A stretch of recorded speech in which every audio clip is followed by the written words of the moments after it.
So for the final part of the free series of videos in the opening of the key, I'm hoping to teach enough that you can now go and continue to read the other 4 spreads which are part of the handout, which you'll also receive for free.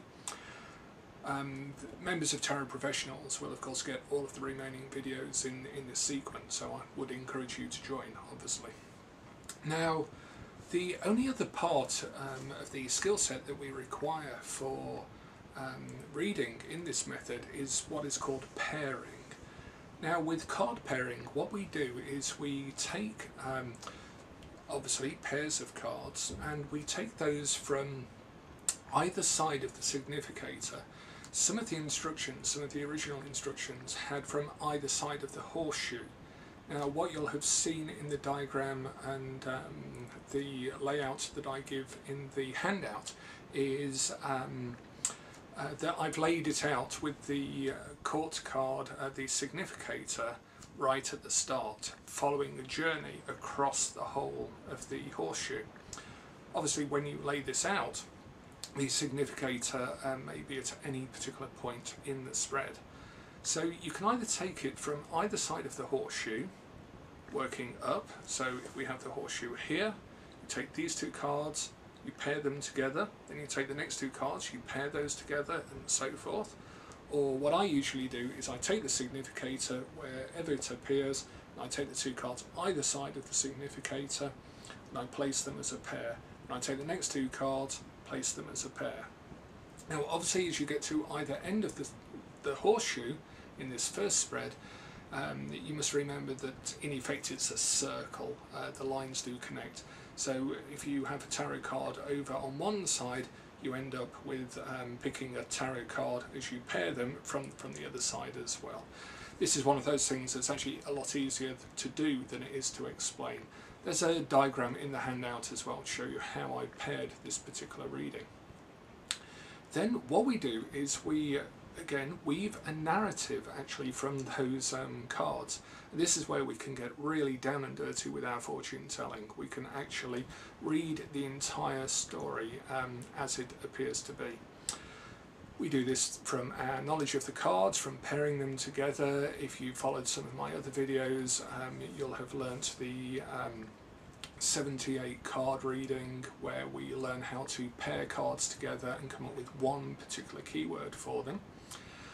I had a friend of mine who used to do these incredible literal readings where she would look at the cards and say, well, I can see you're going on a hospital trip on a Wednesday and you're going to meet somebody whose name begins with P, and he's going to invite you for coffee, and so forth and so forth. And she would do these very literal readings, and this is an example where we've seen the Golden Dawn, despite their sometimes abhorrence at using the tarot for mere divination, that they actually used it quite dramatically for very literal fortune telling.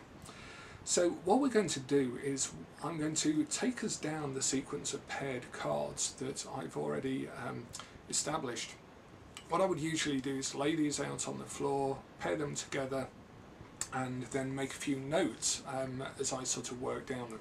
So you can see here I've taken a photograph of the cards, and I've made a few notes down the side to actually show you exactly how I'd go about doing this. This is why I charge several £100 for doing this reading for somebody, because it can take about 3 or 4 hours to do all 5 spreads, about 3 days to actually write those up, and then about 3 weeks to actually understand what the hell the whole reading was about. So you can do the very first spread for a 1-hour reading for somebody, and that's very useful. But the Golden Dawn method actually involved 5 different spreads, which will take you a good 3 hours to do. So I'd recommend using it for very important questions. So here we have our page of wands, our significator, and the first pair of cards either side are the page of cups, which we've seen before, and the 6 of pentacles. So what I'm going to do is just read it down, and if you'd like to look at the handout, then read down with me, and I'll read you how I would read this particular sequence. And I'll do it reasonably quickly so that you can get the narrative flow as it would evolve in a natural reading.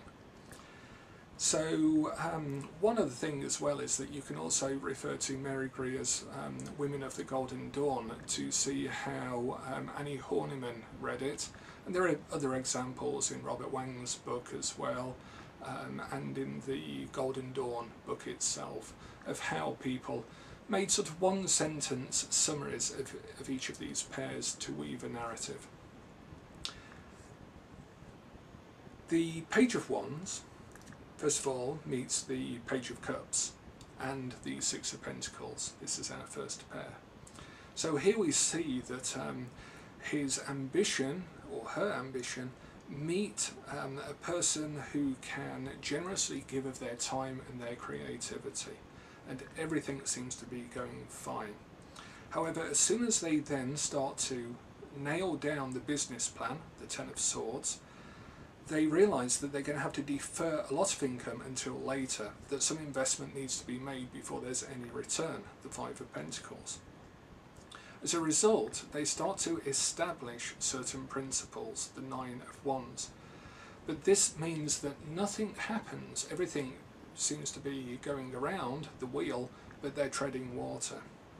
As a result, they miss an opportunity of mentoring from somebody who can actually guide them. This is the Four of Cups and the Hermit.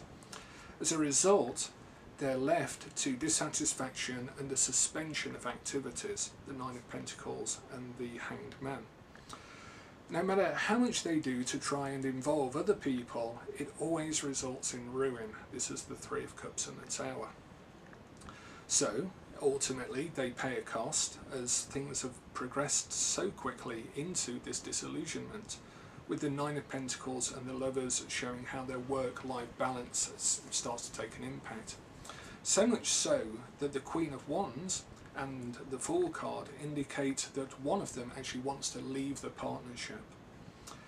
As a result, the other person, the Eight of Pentacles and the Seven of Wands, starts to feel very overwhelmed. They're doing all of this work, there's nobody buying anything, and they're having to fend off a lot of perhaps creditors in order to keep on stable ground, the Seven of Wands.